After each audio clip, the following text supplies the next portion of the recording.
Wealth at the top can drive economic growth, or it can hold the entire economy back. Sounds paradoxical? Some argue that inequality can motivate people to work harder, while others warn that it can limit opportunities and slow growth. So who is right?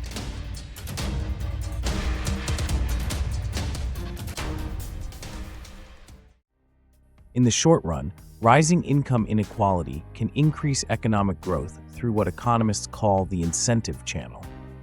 This concept describes the idea that people are motivated to work harder when higher effort is rewarded with higher income. Workers at the lower end of the income distribution may respond to growing inequality by taking on more responsibility, investing more effort, or seeking better job opportunities. As long as individuals believe that effort pays off, overall productivity rises. More productive workers generate more goods and services, which increases total output in the economy. From this perspective, a certain level of income inequality can support short-term economic growth. However, the incentive effect has its limits. When income inequality becomes too large, many workers begin to feel that their wages are unfair and that additional effort will not significantly improve their situation. Motivation can then turn into frustration. Economists describe this mechanism with the fair wage effort hypothesis. According to this hypothesis, workers compare their actual wages to what they perceive as a fair wage.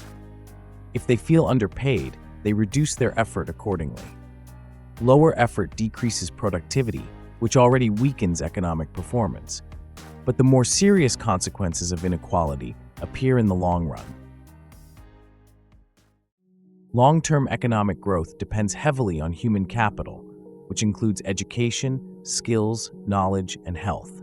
Economies with high human capital tend to be more productive, more innovative, and better able to adopt new technologies.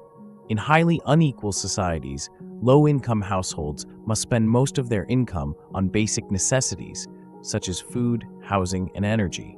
This leaves little room for investment in education or skills development. As a result, average educational attainment declines, skill levels remain low, and fewer highly qualified workers enter the labor market. Over time, this reduces productivity, innovation, and investment, which slows economic growth. One might think that individuals can borrow money to finance education. However, low-income households often face credit constraints, meaning they lack collateral, encounter borrowing limits, or must pay high interest rates.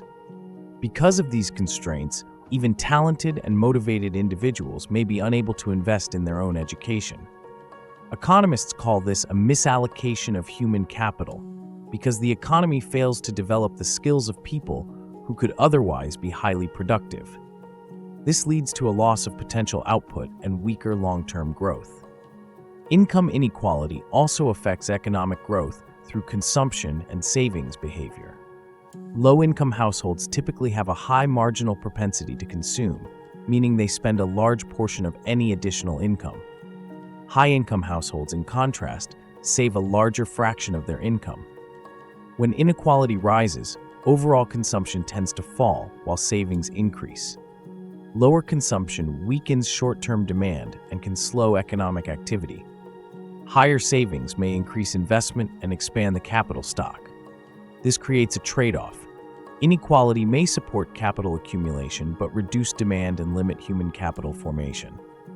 In most models, the negative effects on education and skills dominate in the long run. Economic models that simulate rising income inequality show a clear pattern. In the short run, inequality can have small positive or neutral effects on growth. In the medium run, the effects become mixed and unstable. In the long run, higher inequality is associated with lower GDP and slower economic growth. Over several decades, more unequal economies tend to grow more slowly and fall behind societies with broader access to education and opportunities. Income inequality is therefore neither purely good nor purely bad. Moderate inequality can create incentives and increase effort in the short run. Excessive inequality reduces motivation, limits access to education, and damages long-term economic growth. In the next video, we will look at the social consequences of inequality, including health outcomes, crime, trust, and social mobility. If you found this video interesting, check out the channel for more exciting videos about economic topics and stay updated. Next, Econary. Think wisely, evolve quickly, understand profoundly.